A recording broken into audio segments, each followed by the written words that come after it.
Hello beautiful stars, welcome back to my channel stars mystic enchantress. मैं आपकी host आप सभी का दिल से वेलकम करती हूँ गाइस। सेंट्रल एनर्जीज आज के लिए आपके पर्सन और आपके लिए क्या कहती हैं, नेक्स्ट मूव क्या रहेगा इस सिचुएशन में, सारी बातें शिफ्ट में जानेंगे गाइस। तो बने रहिए इस वीडियो पर। चैनल को अभी तक आप लोगों ने सब्सक्राइब नहीं किया है, please do subscribe to this channel. Also hit the bell notifications to get updates from this channel. सबसे पहले डिवाइन मैस्कुलिन्स की एनर्जीज को ग्रैब करते हैं अपने डिवाइन फेमिनिन्स के लिए।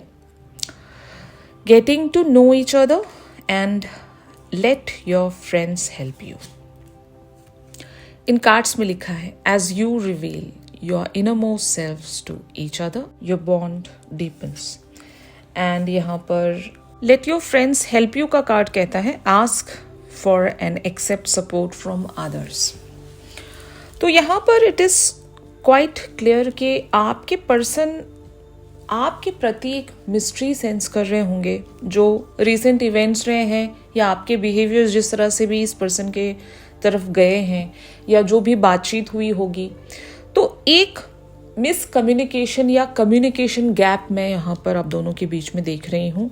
या तो आपके पर्सन आपको अपने बारे में बहुत कुछ बताना चाहते होंगे या फिर आपकी तरफ से ये बहुत कुछ जानना चाहते होंगे। ऐसा इसलिए हुआ होगा क्योंकि समटाइम्स क्या होता है, हम कन्वर्सेशंस को या कम्युनिकेशंस को ग्रांटेड ले लेते हैं और हम ये नहीं सोचते कि सामने वाले पर वो कम्युनिकेशन या वो कन्वर्सेशन किस तरह से रिफ्लेक्ट कर रहा है। हम ये सोचते हैं कि हमने तो क्लैरिटी दे दी, बट आपको देखना होता है कि आपके पर्सन सही से आपको समझ पा रहे हैं या नहीं। कुछ टाइम कम्युनिकेशन गैप इस तरह से भी होता है कि मिसअंडरस्टैंडिंग्स हो जाती हैं, आप कहना कुछ और चाह रहे हो लेकिन वो एक्सप्रेस कुछ और हो जाता है। तो आपके पर्सन के और आपके बीच में हो सकता है बहुत सारी बातें मिस्ट्री की तरह फ्लो हो रही हैं, या तो आप इन्हें नहीं समझ पा रहे हो या फिर ये आपको नहीं समझ पा रहे हैं। तो यहाँ पर क्लैरिटी ज़रूर चाहिए होगी। Either your person wants to take the help from the friends, like mutual friends कह सकते हो, या जो लोग भी नोन लोग हैं आप दोनों के बीच में, जो म्यूचुअल लोग हैं, इनसे शायद आपके पर्सन हेल्प ले सकते हैं। या फिर अगर आप इनसे नहीं बात कर रहे हो तो ये चाहेंगे कि आप इनकी तरफ क्लियर कम्युनिकेशन लेकर आएं। और ये कार्ड इवन ये भी कहता है कि आप दोनों के बीच में पहले फ्रेंडशिप बिल्टअप होनी चाहिए। मतलब मैं ऐसा कह सकती हूँ ना कि आप दोनों अगर बातचीत नहीं कर पा रहे हो एक दूसरे से क्लियर लेवल्स पर, और वो एक बाउंड्री आ जाती है ना कि ये मेरे ट्विन फ्लेम है, मैं इनसे प्यार करती हूँ, पता नहीं ये बात मेरी इन पर कैसे रिफ्लेक्ट करेगी, क्या हो जाएगा। तो ये आपके पर्सन भी सोच रहे होंगे यहाँ पर कि मेरी जो डिवाइन फेमिनिन है, हो सकता है she is not clear enough, या फिर मैं नहीं प्रेडिक्ट कर पा रहा हूँ कि वो क्या चाहती हैं या क्या कहना चाह रही हैं। इस तरह से आपके पर्सन अभी आपको जानना चाहते हैं। अब मुझे नहीं पता ये किस बेसिस पर आपको और जानना चाहेंगे, क्योंकि यहाँ पर इनर मोस्ट थॉट्स नहीं आपके पर्सन प्रेडिक्ट कर पा रहे, या तो आपकी तरफ से या फिर जनरली भी आपके पर्सन अपने इनर मोस्ट थॉट्स को नहीं रख पा रहे हैं आपके प्रति। तो 100% यहाँ पर अगर आप दोनों के बीच में कुछ म्यूचुअल फ्रेंड्स हैं तो ये उनकी मदद लेकर आप तक कोई मैसेज पहुँचाना चाहते हैं, या फिर ये चाहेंगे, एक्सपेक्ट करेंगे कि अगर आप इनसे कुछ डायरेक्ट फॉर्म्स में नहीं कह पा रहे हो तो आपको ज़रूर अपने फ्रेंड्स की मदद लेनी चाहिए, या एटलीस्ट ये चाहते हैं कि आप इनके फ्रेंड बन जाएं फॉर अ वाइल, जब तक आप दोनों के बीच में बातें क्लियर नहीं हो जाती। क्योंकि ज़रूर यहाँ पर कुछ तो मिसअंडरस्टैंडिंग्स हुई होंगी या मिसकम्युनिकेशन हुआ होगा, क्योंकि रिसेंट इवेंट्स के चलते कुछ ऐसा हुआ होगा, आपने कोई अल्टीमेटम अपने पर्सन को दिया होगा, बाकी सारी बातें आपने साफ नहीं कही, ठीक है। एक वो रेज में या गुस्से में या जल्दबाजी में आपने इनसे ये कह दिया होगा कि मुझे तो ये कमिटमेंट चाहिए, या फिर मैं चाहती हूँ कि आपकी तरफ से कोई एक्शन आए तभी मैं आगे बढ़ूँगी, वरना जो भी है आपकी डेडलाइंस हो या अल्टीमेटम्स हो वो आप देकर चले गए होंगे। और आपके पर्सन वंडर करते रह गए कि शायद इनको आपका कोई बिहेवियर नहीं समझ में आया, कि इस बार आपका हो सकता है एक चेंज्ड बिहेवियर होगा। बहुत सारे लोगों के लिए ये एक भी पॉसिबिलिटी हो सकती है कि आपने इनको 5D एंड 3D की बातों में कंफ्यूज किया होगा। मतलब कुछ डिवाइन फेमिनिन्स अपने डिवाइन मैस्कुलिन को 5D के बारे में भी बता रही होती हैं कि हम दोनों का कनेक्शन ट्विन फ्लेम कनेक्शन है और हमारा सोल जर्नी है। ये सारी बातें कहकर आप 3D की बातों में इन्हें कंफ्यूज कर जा रहे होंगे, या जो कॉन्सेप्ट है उसमें आपने इन्हें उलझा कर रख दिया होगा। तो कुछ तो ऐसी बात है जो आपके पर्सन नहीं समझ पा रहे हैं और ये दिल से चाहते हैं कि आप वो जो आप दोनों के बीच में जो एयर है वो क्लियर करें, जो बात नहीं हो पा रही है उसको क्लियर करें। एक सीधी सटीक कन्वर्सेशन इनको चाहिए जहाँ पर कुछ भी हिडन ना हो, कुछ भी कंफ्यूजिंग ना हो, जो है वो साफ है, बहुत ही स्ट्रेट फॉरवर्ड है, बहुत ही क्लियर कम्युनिकेशन है। इस तरह से आपके पर्सन आपसे उम्मीद कर रहे हैं कि ये आपको और जानना चाहेंगे ताकि आप दोनों का जो कनेक्शन है वो डीपन हो सके। Getting my point? तो जैसे आपके साथ रेजोनेट करें, अगर आपके साथ ये वाला शिफ्ट रेजोनेट नहीं कर रहा है तो just discard it. On the other hand, आप लोगों की एनर्जीज यहाँ पर रिट्रीट वाली है। It's time to disconnect from the world. तो हो सकता है कुछ डिवाइन फेमिनिन्स सही मायनों में गायब हैं, मतलब या तो कम्युनिकेशन से गायब है या तो फीलिंग्स वाइज गायब है। जैसे कि मैं बताती हूँ आपको, हो सकता है आपने उस एक डिटैचमेंट के चक्कर में अपने पर्सन की तरफ जिस तरह से आपने अपीयर होना था या जिस तरह से नज़र आना था वैसे आप नज़र नहीं आ रहे हो, आप कुछ अलग ही साउंड कर रहे हो। फाइन। अब आप क्योंकि इसलिए इनसे डिटैच होकर चले गए होंगे क्योंकि this connection is getting stagnant और आप चाहते हो कि यहाँ पर कोई एक्शन आए और इनको ट्रिगर देने के लिए आप शायद चले गए होंगे, लेकिन that trigger is working. But आपके पर्सन यहाँ पर अभी क्वेश्चंस में बैठे हैं। 3D पर भी इनके क्वेश्चंस हैं, 5D पर भी इनके क्वेश्चंस हैं। अब वो उन सवालों के जवाब कौन देगा? अब अगर आप लोग ज़रूर टैरो रीडिंग्स और साइकिक इंट्यूटिव सारी चीज़ें, एनर्जी रीडिंग्स वगैरह फॉलो करते होंगे, बट आपके पर्सन भी ये करें ये ज़रूरी नहीं है ना। तो इनको कोई तो इंसान होना चाहिए जो इन्हें भी गाइड करे about this journey, about your self and about overall things.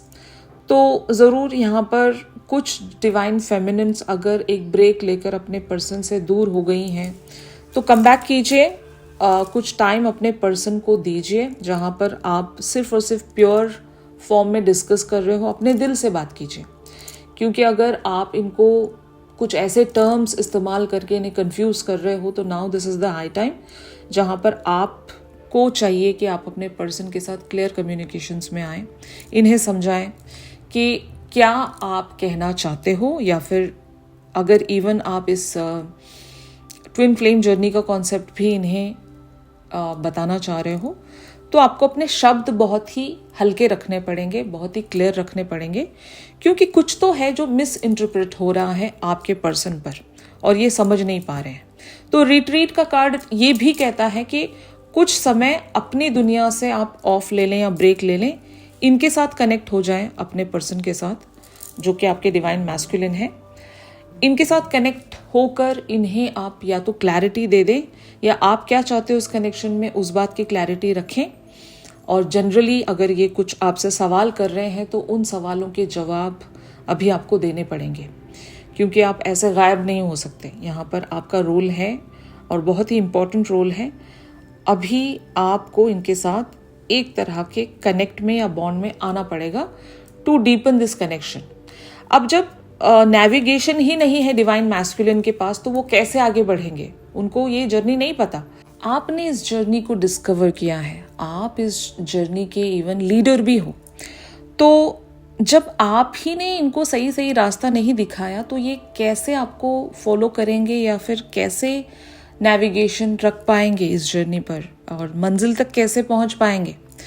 तो आपका यहाँ पर फर्ज बनता है डिवाइन फेमिनिन्स, आपको कम बैक करना पड़ेगा आप जहाँ पर भी गए हो, ताकि आप अपने पर्सन को कुछ हद तक क्लैरिटी दे सकें। और अगर इनके क्वेश्चंस आपको लेकर हैं, आपकी 3D लाइफ को लेकर हैं, अगर अभी तक भी आपने अपने बारे में इन्हें क्लियरली कुछ बताया नहीं है या कुछ छुपा कर बैठे हो, तो now this is the high time कि आप इन्हें बता दें।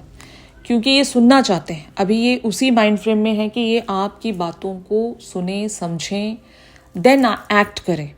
फाइन। तो जो भी कंफ्यूजन है या मिसअंडरस्टैंडिंग है, इवन मिसकम्युनिकेशन है, जो भी आप दोनों के बीच में भी चल रहा है, उसको फिक्स करना पड़ेगा। This is the high time for all the divine feminines, ठीक है ना। तो अगर आप ऐसा करते हो तो इनका नेक्स्ट मूव आपके लिए यहाँ पर अपीयर हो रहा है, एक्सप्रेस योर लव। इस कार्ड में लिखा है go ahead and make the romantic gesture. तो जब ये आपको क्लियरली समझ लेंगे, जान पाएंगे, अंडरस्टैंड कर पाएंगे, और जो भी मिसअंडरस्टैंडिंग है अगर वो क्लियर हो जाती है, तो तब आपके पर्सन अपना प्यार आपके लिए एक्सप्रेस करने के लिए आ रहे हैं, ठीक है। और ये बहुत लोगों के लिए पॉसिबल हो सकता है। आप अपने पर्सन की तरफ से वो रोमांटिक जेस्चर देख पाओगे। कुछ लोगों के लिए जेस्चर है, कुछ लोगों के लिए सीधा एक्सप्रेशन है, ठीक है ना। आप लोगों के साथ जिस तरह से भी रेजोनेट करे, क्योंकि ये कुछ कहना चाहते हैं आपसे। बहुत सारे लोगों के लिए ये भी हो सकता है कि ये आपके पर्सन जो है वो सही मायनों में अभी उस सिचुएशन में आ गए हैं जहाँ पर ये अपनी फीलिंग्स का इजहार कर सकें, और ऐसे टाइम आप ही गायब हो गए हो और आप इन्हें शायद दूर से बैठकर कंफ्यूज कर रहे होंगे, क्योंकि आपका एक्शन ऐसा होगा कि आप इन्हें ट्रिगर देना चाहते हो, आप इन्हें इनके कंफर्ट जोन से निकालना चाह रहे हो। लेकिन यहाँ पर प्रॉब्लम ये हो गई कि आपके पर्सन को नेविगेशन ही नहीं पता। मतलब आपने कुछ तो कंफ्यूजन वाली बातें कही हैं इनसे, they don't know what to do. Fine. और अगर आप मिस्ट्री प्ले कर रहे हो तो शायद ये मिस्ट्री आप पर बैकफायर कर रही है। आपको इतना भी मिस्टीरियस नहीं रहना है। हो सकता है आप अपनी ज़िंदगी के अदर एरियाज़ पर फोकस करना चाहते हो, आप सॉवरन बनना चाहते हो, आप ग्राउंडेड बनना चाहते हो, लेकिन आपको ये भी इस बात की भी पूरी तरीके से कंफर्मेशन रखनी होगी, पुष्टि करनी होगी कि आपके पर्सन को रास्ता तो पता है ना। अब आप ही चले गए, इनको रास्ता ही नहीं पता और ये वेट कर रहे हैं आपका, कंफ्यूज्ड हैं, तो ये भी नहीं चलेगा ना। तो इस बात का आपने ख्याल रखना है, बस इतना ही आपसे कहा जा रहा है। और अगर ऐसी सिचुएशन है आपकी, तो इस पर्टिकुलर सिचुएशन में यूनिवर्स आपको क्या गाइडेंस देना चाह रहा है, ये मैं आपको बताने जा रही हूँ। तो यहाँ पर कार्ड्स अपीयर हुए हैं वर्क एंड इंस्पिरेशन। तो एग्जैक्टली यही तो बात यहाँ पर मैं आपको बताने की कोशिश कर रही हूँ। आपने अपना वर्क पूरा नहीं किया, आपको लग रहा होगा कि मैंने अपने आप को ग्राउंड कर लिया, मैंने अपने आप को डिटैच कर लिया, अब मुझे फ़र्क नहीं पड़ता ये पर्सन क्या करेंगे क्या नहीं करेंगे। लेकिन डिवाइन फेमिनिन का एक और भी कह सकते हैं ना, एक और भी ड्यूटी होती है जहाँ पर आपको अपना वर्क कंप्लीटली सही तरीके से फिनिश अप करना होगा। नेविगेशंस अपने पर्सन के लिए रखने होंगे, इन्हें इंस्पिरेशन देनी पड़ेगी आपको, क्योंकि मैंने आपको बहुत पहले शायद बताया था कि डिवाइन मैस्कुलिन को वो इंस्पिरेशन मिलती रहनी चाहिए। अब वो किस फॉर्म में होगा ये सबके लिए अलग अलग सिचुएशंस पर निर्भर करता है। तो अगर आपने अपना काम आधा अधूरा छोड़कर और इन्हें इंस्पायर भी नहीं किया कि ये कहीं बढ़ें, आपके लिए कुछ करें, इस तरह की आधी अधूरी कन्वर्सेशंस आपने अपने पर्सन के प्रति रखी थी, तो आपके लिए यूनिवर्स भी यही गाइडेंस दे रहा है कि अपना काम सही तरीके से पूरा करो, अपने पर्सन को सही लेवल्स पर क्लैरिटी दो। डिटैचमेंट है, ज़रूर है, डिटैचमेंट ज़रूर रखिए, लेकिन क्लैरिटी के साथ डिटैचमेंट रखना है। आपके पर्सन को कंफ्यूज करके नहीं भाग जाना है, ठीक है। तो यही आपके लिए यहाँ पर इवन सजेशन एंड गाइडेंस के तौर पर कार्ड्स आए हैं। अभी आपके कुछ वर्क बच रहे हैं 3D पर, उसके बाद आप चले जाइए अपने 5D पर, आपको कोई नहीं रोक रहा। लेकिन अगर 3D के काम बच रहे हैं, इवन एक्सेस का भी मामला है यहाँ पर, एक्स को रिलीज नहीं किया या इनके एक्स से भी रिलेटेड कुछ बातें हैं जो आपको पता नहीं है, आप मिसअंडरस्टैंड कर गए हो इन्हें भी, या खुद भी मिसअंडरस्टैंडिंग इनकी तरफ रख कर गए हो, तो वो पहले वो जो एयर है वो क्लियर करनी पड़ेगी, फिर आप जा सकते हो, ठीक है ना। तब आप इन्हें अकेला छोड़ सकते हो टू कॉन्टेम्पलेट। अब इनके पास मुझे लगता है मैप ही नहीं है। फाइन, अगर मैप है भी तो ये रास्ता नहीं जानते, इन्हें दिखाना पड़ेगा, इन्हें सिखाना पड़ेगा, इन्हें इंस्पायर करना पड़ेगा। ओके, तो आई होप गाइस ये जो शिफ्ट है आप लोगों के साथ रेजोनेट कर रहा होगा। इसका जो एक्सटेंडेड वर्जन रहेगा वो हम कल डिस्कस करेंगे हमारी रेगुलर रीडिंग्स पर, तो ट्यून इन करना मत भूलिएगा। और अगर प्राइवेट सेशंस चाहते हो गाइस तो मेरी दी गई कॉन्टैक्ट डिटेल्स पर ज़रूर आप लोग मुझसे कांटेक्ट कर सकते हो। तो मिलते हैं अपनी अगली रेगुलर रीडिंग्स पर। तब तक के लिए आप सभी अपना ख्याल रखिए। Stay positive, stay safe, God bless you all, take care, bye bye.